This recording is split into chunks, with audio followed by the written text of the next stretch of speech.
It's Hometown Heroes Night in Lexington, celebrating military members and first responders. First 2,000 fans received a camo hat this evening. Michael Watering, Ross Davenport, and our team back with you. Lexington makes one change from their 1-0 loss in Sacramento last week. Noble Okello signed yesterday, immediately into the starting 11 with Braudillo Rodriguez unavailable. Yeah, Rodriguez had been playing well, but with a lower body injury will miss. For them, Ben Bynes back in the 18 for the first time in four as the Lights look to extend their away win streak to 5 here tonight. Around the playoff line for much of the year. Whistle blows, Las Vegas puts it in play, and here we go on a Saturday night in the USL Championship, week 25. Lexington and Las Vegas. These two teams started off very slow to the season, but have all of a sudden found success. Only New Mexico has a longer unbeaten run right now than Las Vegas is 6, while Lexington have picked up 19 points since May 30th, as they have jumped from 11 up to the number 8 spots on the table. And we expect good action here tonight. Temperatures in the low 80s to kick things off. Ross, what are you watching for this evening? Looking for that midfield battle. Noble Okello obviously just come in this week. They announced him yesterday. Doesn't mean he hasn't been training with the squad, perhaps a little more during the week. Obviously Aaron Malloy, Blaine Ferry, two of the best sitting deep midfielders in the league. We'll talk a little bit about Aaron Malloy, I know, as we go along in this one. One of the most dangerous guys in the league on set pieces. Don't let him get a shot away from 25 yards. Well, Giorgio Proba, he got everywhere in that win over Brooklyn last weekend. Christian Pinzo sitting just ahead of him as well. Midfield battle will be certainly one to keep an eye on, but you can't forget about Alex Anderson and Johnny Rodriguez up top for the Lights. They're creators on the field, there are goal scorers, and there are two very experienced keepers. Semla gives the ball away. A chance here. Pinzone denied by Semla. Malloy covers, and that could have been absolutely catastrophic for Lexington in the first 90 seconds. It was Las Vegas who gave away the early goal last weekend with a mistake at the back. This time it was almost Lexington. Oliver Semla, not sure what he was doing there. Moment of madness, but he got away with it. Talked a little bit about to Devin Rensing about their early mistake last week. He said those are the mistakes you can't make early in a game. Both teams looking to get settled in, especially here at home for Lexington when you expect Vegas to push early. Try and get that early goal that would certainly change this game. Well, neither team known necessarily for electric starts this season. Las Vegas good at the end of first halves. Lexington, they've scored as early as the 6th minute. That was in the first meeting this year, back on May 2nd between the groups. Well, one big thing I just noticed, Mike, Noble Okello is sitting alongside Aaron Malloy at defensive midfield. Blaine Ferry moving up into the center of the midfield. And more of an attacking role. We know what he can do with that left foot. That combo of Ferry and Malloy has been so good this season for Lexington. That's an interesting one. Noble Okello, more of a defensive midfielder by trade, can also play wide. Will certainly play more of an attacking role within the 11, but you and I talked about this pregame. We didn't think they would break up that duo, but they have. And this week, two clubs that are blueprints for other teams in the league that might start slow. You mentioned the addition of Noble Okello going the other way to Indy 11. Joe Hafferty as well as Malik Henry Scott. An interesting transaction this week, Mike. I think there are a few eyebrows raised around the league, especially how consistent Lexington have been in making those changes. But it is important to note, tonight they have 3 academy players on their bench and another couple youngsters as well. You mentioned Fry earlier. You can throw in Tariq Scott into that mix as well at 21 years of age, and Marcus Muir is 23. So some of that depth they had with the experience of Henry Scott and Hafferty now being put on the shoulders of those youngsters. And they signed an 18-year-old to a USL Academy contract today as well, Lexington. Brady Stockton. He's on the bench tonight. This cross loops in. Hits the head of Rodriguez. Anderson shields. to get to the ball. This is where he can be dangerous. Bounces it off a defender. Semla whiffs on the punch attempt. Green has to send it away. And now Probo resets. Las Vegas push. Knights have won 4 consecutive on the road after they were really difficult start to the season. They lost 5 of their first 6 on the road. They had lost 5 straight road matches until this stretch. And it wasn't just losing those. They had given up 3 or more goals in all 5 of those losses. Locker laces. Ends up squibbing wide left. Knocking that ball around nicely. Locker here, just wide off. He said it's important not to put too much pressure, one game at a time. He said just got to take care of business. He said all players have expectations, not just from him, but from outside as well, fans, family members. Well, if you look at the schedules the rest of the way, tonight makes it 11 games remaining for Lexington. 5 at home, 6 on the road. They do finish with 2 on the road, including their penultimate game of the year in Las Vegas. Only 4 of those 11 are against teams that are currently in the top 8 in either conference.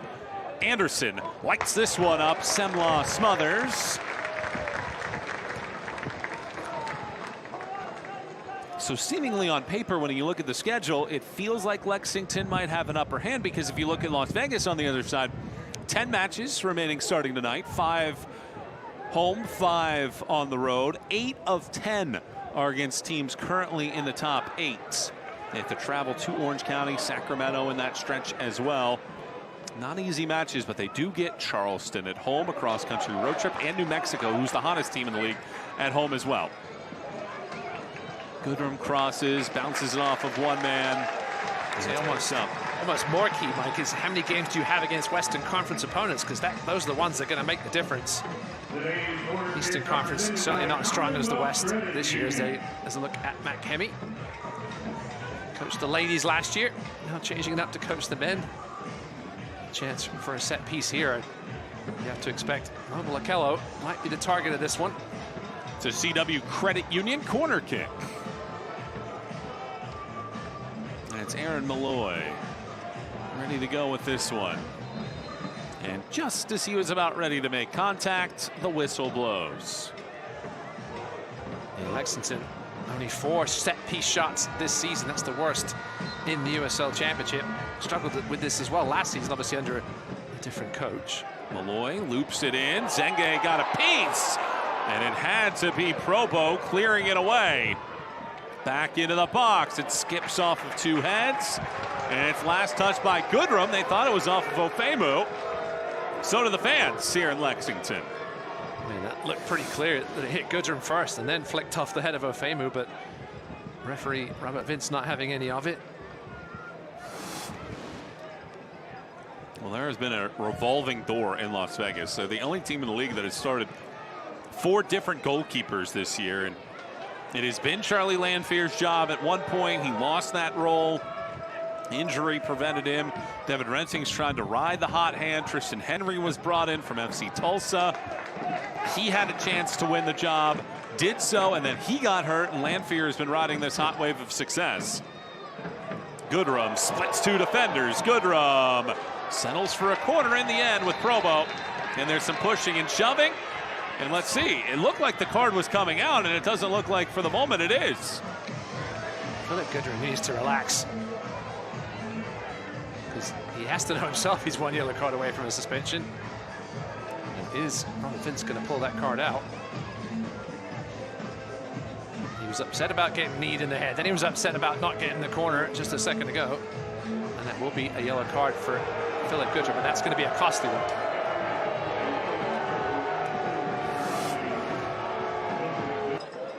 Here's the attack for Lexington. It's Firmino. Bounces it past Locker. Picked up by Malloy. Malloy mashes. Lanfear stops. Not all that convincingly, however, as it ends up wide. Nobody was attacking the second ball. First shot on target of the game for Lexington.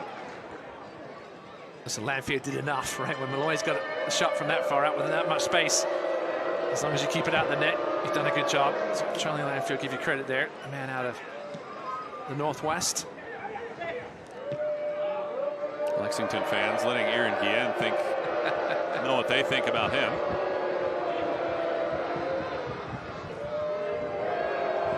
There was that contact with Goodrum earlier in the game.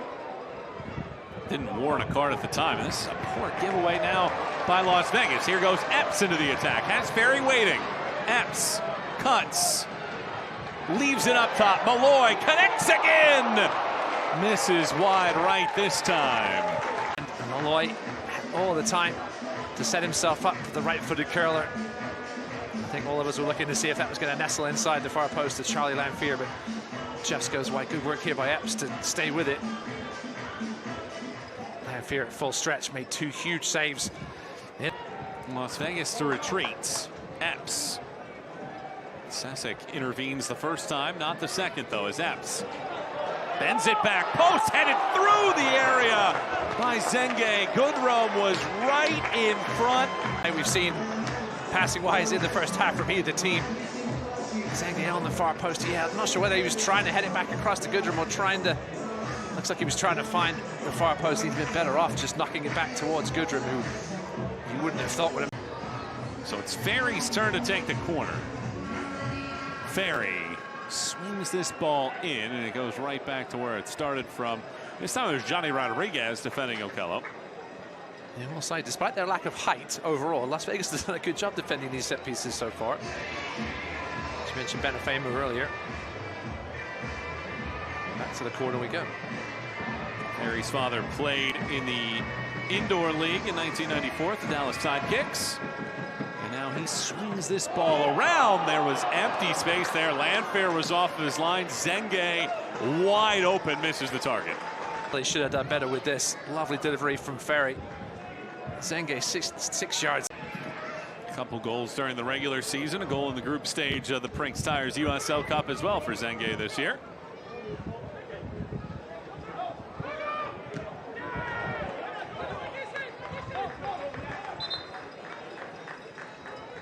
The first 10-15 minutes was all Las Vegas. They had a couple chances given up by Lexington's back line that nearly snuck one into the net in the first couple minutes off of a turnover. But the last half hour of the first half has been dominated by Lexington, and now they're trying to get one here before the break.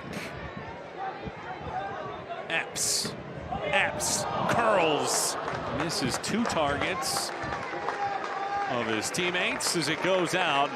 Las Vegas just trying to hang around in this one. They've done it for 45 minutes so far. In the top 8. Both of these teams enter the night above the playoff line. And the second half starts with Lexington putting the ball in play and Malloy promptly hitting it down the field. Let's see if Las Vegas comes out with that same type of energy that they had in the first 15 minutes of the game. But they give the ball away here. And skips off the foot of Sesek, out for a throw. Yeah, the XG doesn't always tell the story, Mike. I think first half, Lexington 0.64, Vegas 0.15. I think that about does tell the story of that first half. Neither team with a ton of quality chances. Zenge with the header. We didn't see it on the highlights, but the header late in that first half, he really should have put on target into the back of the net. So here he goes again, probing forward.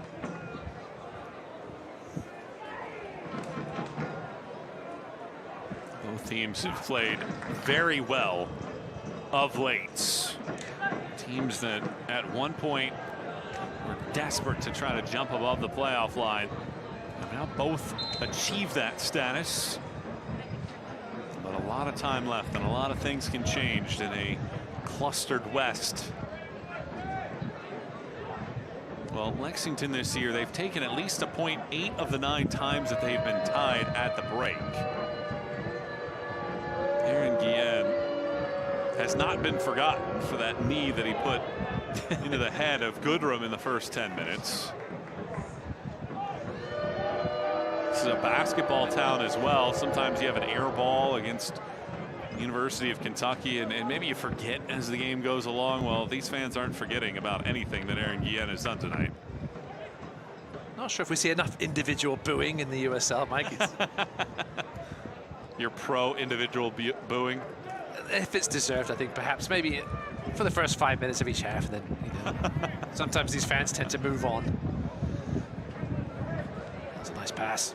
Sesek breaks up, bounces it off the top of the netting.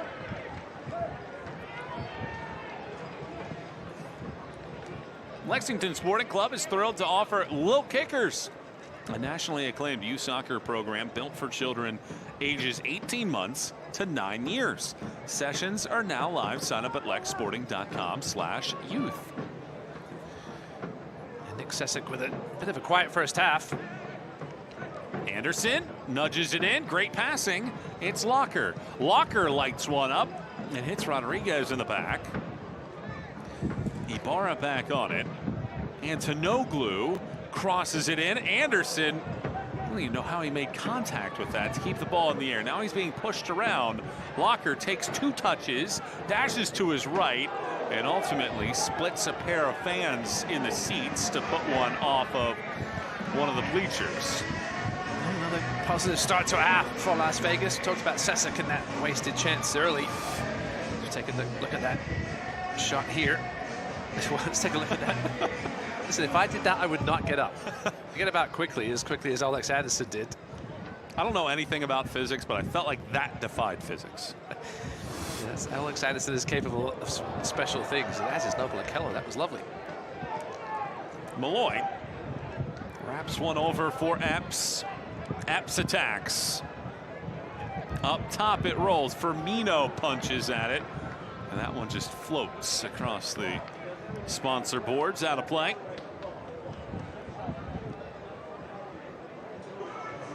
Going back to Sesek, we talked to Devin Rensi midweek about the depth on that back line. Made some changes as the season has gone on. They've done well. He said Sesek has really solidified things, calm, great one-on-one defender.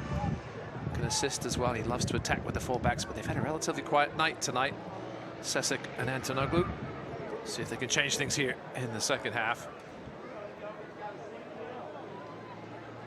Locker bounces it to the wide side. This is Sesek again.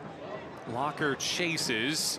He gets there first, but gives it away. Brown draws the foul as he wasn't going to win the race, but Locker couldn't get the touch. That was good work by Brown because he sort of tempted Locker into trying to knock it around him. Timed that bit of defensive run beautifully. Probo heads it to the surface. Pinzone against multiple defenders, retreats. Sesek again. And you can see Devin Rensing's clearly told his team, we've got to use the width here against this 4-2-3-1 in the second. Oh, that's lovely. Brilliant ball from Rodriguez for Locker. He hits the deck. Okello takes him down. Too easily in our officials' minds, so Epps sprints. Here's Ferry. Funnels it out wide. There's some space on that side. It's Firmino in. Firmino fires. Firmino beats Landfair.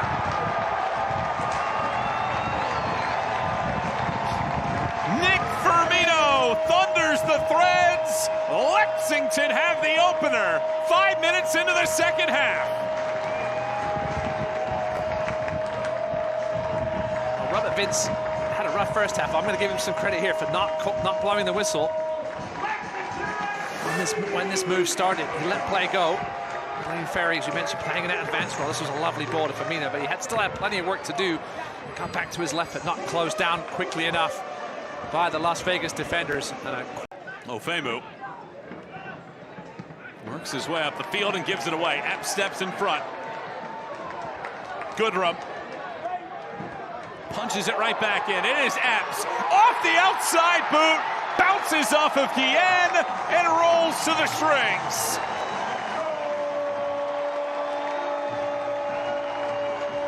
Two goals, 3 minutes apart, have Lexington in front 2-0. Many teams between you and that bottom playoff spot. It's Nate Jones. And Patrick, they all come onto the pitch here. Changes being made immediately by Devin Rensing. He's not waiting around here, but Ofemu, obviously with the mistake, led to that second goal.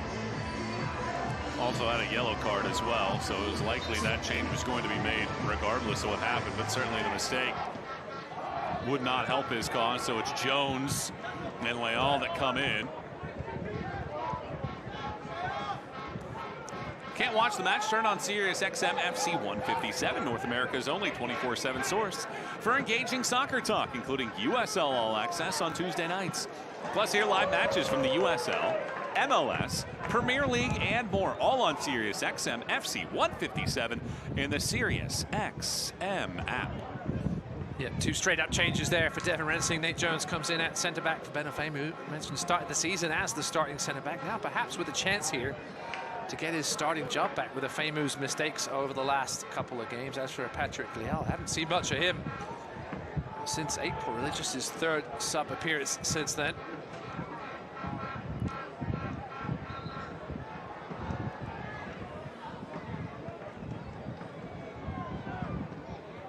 Las Vegas have not lost in their last 4 road matches, and they had gone 315 minutes without giving up a road goal until the Firmino strike in the 51st. Here's Firmino again. Lanfear stops that one, keeping the deficit at 2. Lanfear's first big save of the night. Speaking of big, made himself big, the 6'4" rookie. Lovely ball here by Goodrum. Runner Firmino didn't even look up. Didn't know his good. Both have been able to. They've progressed to the mean. Arteaga rips one. Semla snatches on a diving effort.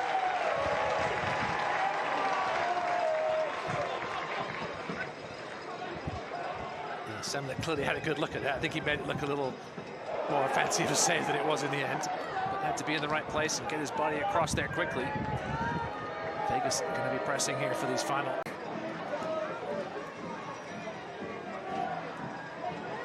Chamrack. Probo pounds it in. Burks. Arteaga. Give it away. Fry. Leal picks it up. Leal rolls it up top. Well read and intercepted by Okello. The newest acquisition steals that ball.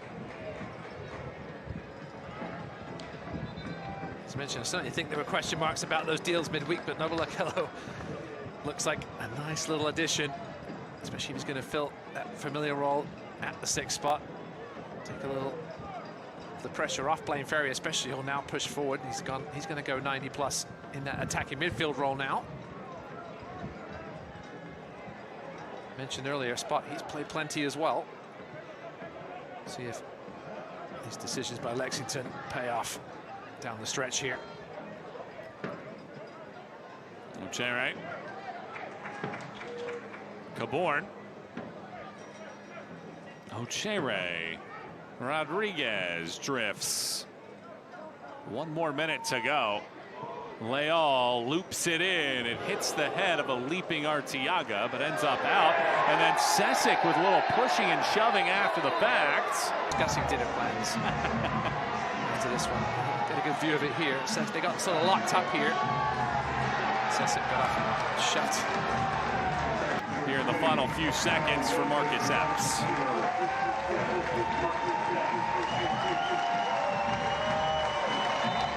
Scored the 2nd goal tonight.